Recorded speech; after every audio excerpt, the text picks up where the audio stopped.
Евангелле паводле Марка. Кніжнікі, якія прыйшлі з Єрусалема, казалі, што Езус мае ў сабе Бельзэбула, і князем злых духаў ён выганяе злых духаў.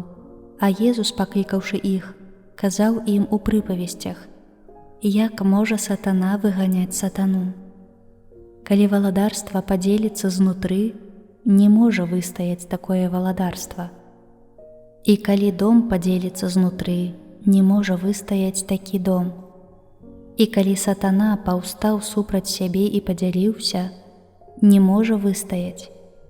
Але канец яму. Ніхто не можа ўвайсці ў дом асілка і выкрасці ягоныя рэчы, калі спачатку не звяжа асілка.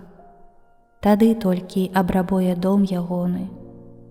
Сапраўды кажу вам, што сынам чалавечым будуць адпушчаны ўсе грахі і блюзнерствы, якімі б не блюзнерылі. Але той, хто будзе блюзнерыць супраць Духа Святога, ніколі не атрымае адпушчэння, а будзе асуджаны навекі. Так сказаў, бо гаварылі, ён мае нячыстага духа.